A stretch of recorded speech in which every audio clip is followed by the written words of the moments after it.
La vida apareció en nuestro planeta bajo la forma de un microbio de menos de 1 milímetro.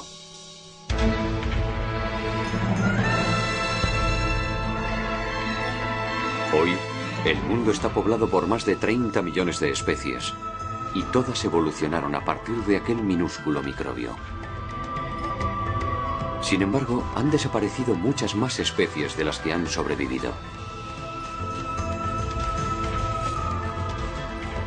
La historia de la vida sobre la Tierra es, ante todo, la historia de múltiples extinciones. Las causas principales de estas desapariciones son los sucesivos episodios catastróficos que ha padecido el planeta. El impacto de un meteorito gigante hizo desaparecer el agua de la superficie terrestre. Las grandes glaciaciones sepultaron a todas las formas de vida bajo el hielo. Más tarde, el incesante desplazamiento de los continentes destruyó los arrecifes coralinos en los que la vida había vuelto a desarrollarse. La violencia de las fuerzas naturales ha amenazado incesantemente la vida sobre la Tierra. Descubrimientos recientes nos han demostrado que los homínidos, después de separarse de sus antepasados los simios, pasaron igualmente por varias fases de extinción. Hace 7 millones de años, los primeros hombres hicieron su aparición en África. A partir de entonces, unas 20 especies de homínidos vieron la luz para luego desaparecer. Al final de aquel proceso evolutivo, nosotros, los Homo sapiens, aparecimos en este planeta.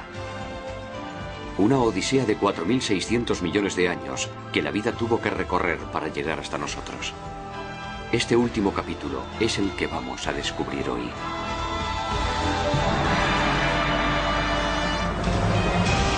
Planeta Tierra.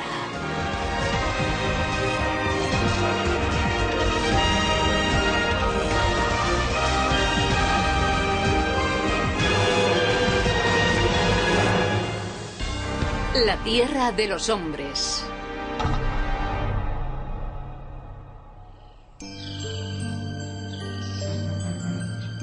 Fue en África donde comenzó la evolución de los hombres. En la actualidad, solo quedan algunas zonas muy reducidas de bosques tropicales primarios en el centro del continente. En ellas viven los chimpancés, nuestros primos más cercanos. Se alimentan principalmente de frutos. Hace unos 7 millones de años, la rama de los homínidos se desgajó de la de los antepasados de los chimpancés y se pusieron a caminar de pie. Todavía no sabemos con certeza por qué se irguieron.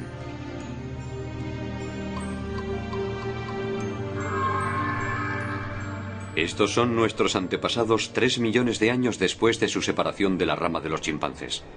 Se les denomina australopithecos.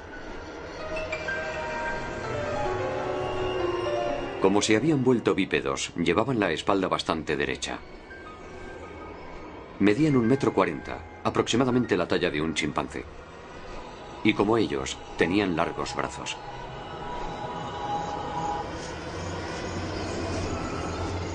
Esos brazos les permitían trepar a los árboles para coger los frutos de los que se alimentaban. Lo que significa que los homínidos siguieron viviendo en los bosques después de separarse de los antepasados de los chimpancés.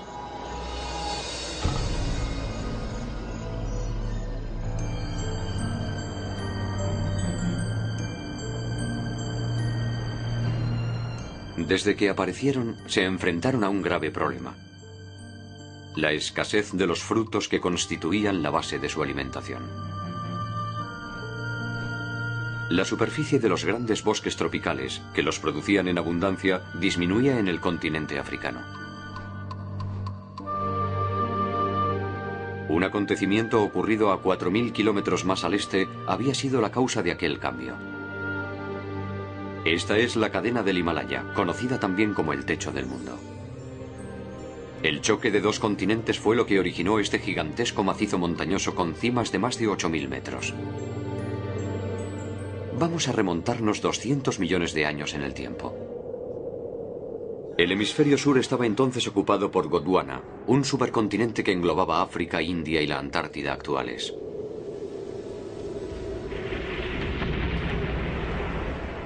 En un momento dado, Gondwana se fraccionó.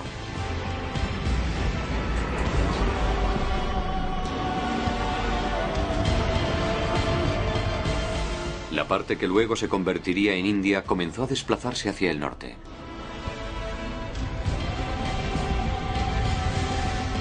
Y hace unos 50 millones de años entró en colisión con Asia.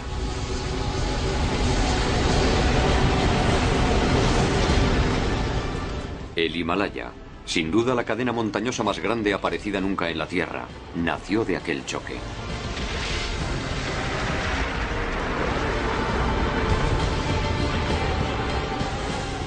Hace unos 7 millones de años, cuando los homínidos hicieron su aparición en el planeta, sus cimas superaban ya los 5.000 metros, lo que empezó a influir en el clima global. En verano, el calor del sol genera una poderosa corriente ascendente de aire seco y caliente por encima del macizo. Este aire seco desciende después hacia África. Antes de la formación del Himalaya, el clima africano era cálido y húmedo durante todo el año. Pero debido a la aparición de esta corriente seca en verano, un ciclo anual que incluía una estación seca se instaló en África. El desierto del Sáhara comenzó a extenderse y los bosques húmedos perdieron rápidamente una gran parte de su superficie.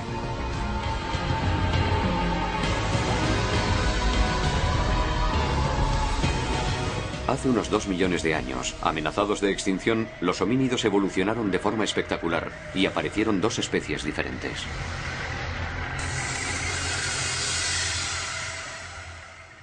Pruebas de la coexistencia de dos tipos distintos de homínidos fueron descubiertas en uno de los extremos del continente africano.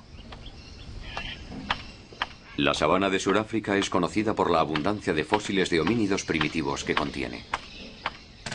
Toda una zona ha sido bautizada con el nombre de Cuna de la Humanidad y ha sido declarada Patrimonio Mundial por la UNESCO. Aquí, en distintas capas, se encuentran fósiles correspondientes a los últimos 4 millones de años. En este subsuelo se encontró la prueba de la presencia simultánea de dos grupos de homínidos diferentes. Tenemos unas capas extraordinarias que se sitúan entre 1,7 y 1,5 millones de años. Y en estas capas encontramos dos especies, los Paranthropus robustus, hombres mono, y los primeros hombres. Vivían aquí juntos. Durante mucho tiempo se creyó que solo existía una especie de homínidos en aquella época, pero en realidad ya se habían escindido en dos grupos distintos. Este descubrimiento conmocionó a la comunidad científica. Uno de los dos tipos de fósiles de homínidos exhumados aquí recibió el nombre de Homo ergaster. Medía 1,70 m aproximadamente, es decir, 30 centímetros más que sus predecesores. Era relativamente delgado, y los investigadores creen que su cuerpo estaba cubierto de pelo ralo. A la otra especie se la denominó Paranthropus robustus. Los cráneos de los parántropos presentan una característica única, una cresta sagital prominente. Constituía un punto sólido de sujeción para los músculos del rostro, lo que significa que dichos músculos estaban bien desarrollados en ambos lados del cráneo. Los parántropos tenían sin duda una cara redondeada. Medían alrededor de 1,50 m y su cuerpo era más bien robusto.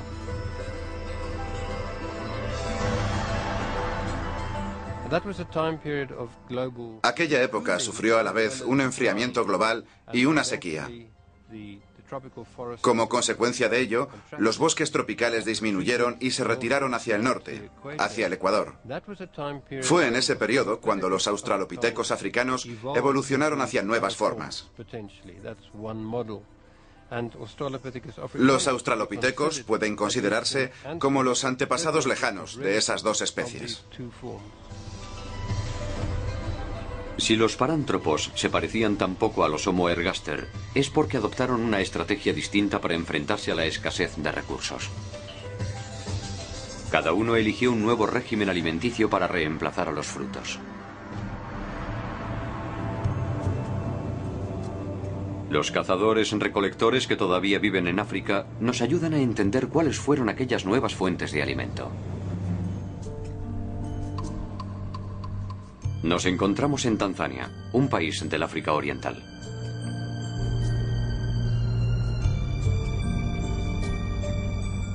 El clima es muy seco en esta región, muy similar al que reinaba hace 2 millones de años. Consecuentemente, la forma de vida de los cazadores-recolectores que viven aquí presentan analogías con la de las primeras especies de homínidos.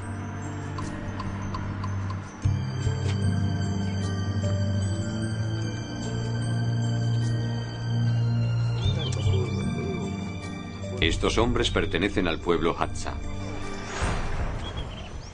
Viven en grupos constituidos por varias familias. Este lo forman 15 miembros pertenecientes a 3 familias distintas. No disponen de ninguna comodidad moderna. Los Hadza siguen viviendo en condiciones primitivas sin contacto alguno con la civilización. ¿De qué se alimentan los Hadza durante la estación seca?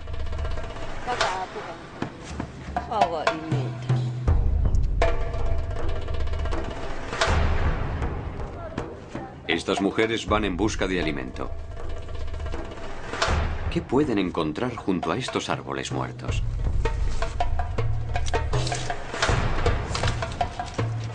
El objeto de su búsqueda se encuentra debajo de la superficie. Son raíces de árboles. Estas raíces están cargadas de nutrientes.